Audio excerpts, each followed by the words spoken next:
আসসালামু আলাইকুম। বেশ কয়েকদিন পর্যন্ত আমরা রোদের অপেক্ষা করছিলাম, যদিও রোদ ওঠে কিন্তু ওই দিনই আবার বৃষ্টি হয়, যে কারণেই আমরা আমাদের কাজগুলি ঠিকমতো করতে পারছিলাম না। যেমন সকালে যদি রোদ ওঠে তাহলে দুপুরে বৃষ্টি হয়, আবার দুপুরে যদি রোদ ওঠে তাহলে সকালে বৃষ্টি হয়। রোদ বৃষ্টির এই লুকোচুরির জন্য আমরা আমাদের মশলাগুলিকে ঘর থেকে বেরি করতে পারছিলাম না রোদ্রে দেওয়ার জন্য। তো আলহামদুলিল্লাহ আজকে প্ল্যান করেছি, রোদ হোক বৃষ্টি হোক যাই হোক আমরা আমাদের মশলাগুলিকে আজকে রোদ্রে দিবই। এ কারণে আমরা সুন্দর করে কয়েকটা চট বিছিয়ে নিয়েছি। এই চটের উপরে একে একে হলুদ মরিচ এগুলি আমরা নেড়ে দিচ্ছিলাম রোদ্রের মধ্যে। তবে একটা কাজ করতে একটু সমস্যা হবে বা দেরি হবে, সেটা হচ্ছে যে গমগুলিকে যেহেতু আমরা ধুয়ে তারপর পরিষ্কার করে রোদ্রে দিই, এই কারণে এই গমগুলি শুকাতে একটু সময় লাগে। আর গম যদি রোদ্রে ভালো মতো শুকানো না হয় তাহলে এর থেকে ভালো মানের আটাটাও পাওয়া যায় না। তো রোদ যেহেতু আছে, মোটামুটি আমরা সবকিছু নেড়ে দিয়েছি। এখন আমাদের যে কাজটা করতে হবে সেটা হচ্ছে যে আমরা আমাদের এই গমগুলিকে সুন্দর করে পানি দিয়ে ভিজিয়ে ধুয়ে পরিষ্কার করে তারপর এখানে নেড়ে দিব। এটাকে ভিজিয়ে রাখার বা ধোয়ার কয়েকটা কারণ আছে, সেটা আমি আপনাদেরকে বলে দিচ্ছি। এটা যেহেতু সরাসরি একেবারে আটা হয়ে বের হবে, এই কারণেই মূলত এটাকে ধোয়া হয়। এর মধ্যে যদি কোনো মাটি কণা থাকে সেগুলি হচ্ছে একেবারে সুন্দর করে গলে যায় এবং পরবর্তীতে ওটাকে আমরা ধুয়ে পরিষ্কার করে রোদে নেড়ে দিই। আর এটা থেকেই তৈরি হয় একেবারে অরিজিনাল পিওর লাল আটা।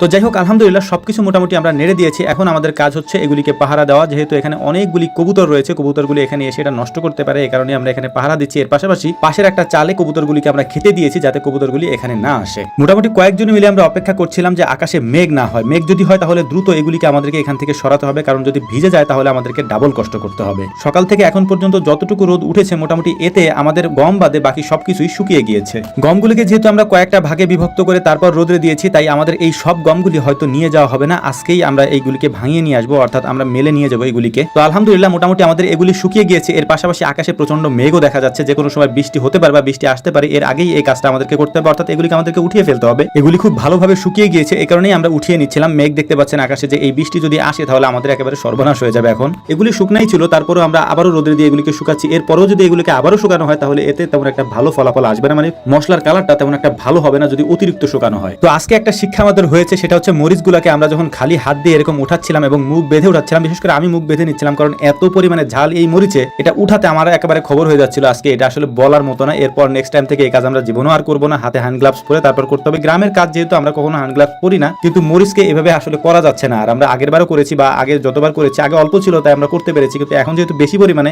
এখন আর এটা করা সম্ভব হচ্ছে না। হাতে গ্লাভস পরে তারপরে আমাদেরকে করতে হবে, না হলে এর ঝালে আমাদের অবস্থা একেবারে 12টা বেজে যায়। ভিডিওর এই পর্যায়ে গুরুত্বপূর্ণ একটা কথা আপনাদেরকে বলে দিই। অনেকেই আমাদেরকে খুঁজে পান না, আমাদের সাথে যোগাযোগ করতে পারেন না, তাদের জন্য স্পষ্ট করে বলছি, আমাদের প্রত্যেকটা ভিডিওর কমেন্ট বক্সে আমাদের একটা নাম্বার দেওয়া আছে। এই ভিডিওর কমেন্ট বক্সেও একটা নাম্বার দেওয়া আছে। ওই নাম্বারটাই মূলত আমাদের নাম্বার। ওই নাম্বারে কল দিয়ে ঘি, তেল এবং মশলা এবং কোয়েল পাখি এগুলি আপনারা অর্ডার করতে পারেন। ঘি, তেল, মশলা এগুলি হচ্ছে আমরা অনলাইনে দিয়ে থাকি, কিন্তু কোয়েল পাখি আমাদের খামারে এসে আপনাদেরকে নিয়ে যেতে হবে। মুরগি বা হাঁস এগুলি যদি নিতে চান তাহলে খামারে এসে দেখে তারপরে নিতে হবে। তবে অনলাইনে আমরা এই ঘি, মশলা এবং তেল এগুলি দিয়ে থাকি আলহামদুলিল্লাহ। আর হ্যাঁ, অবশ্যই আমাদেরকে যেটা আপনারা করতে দেখেন বা বানাতে দেখেন এগুলি আমরা আপনাদের কাছে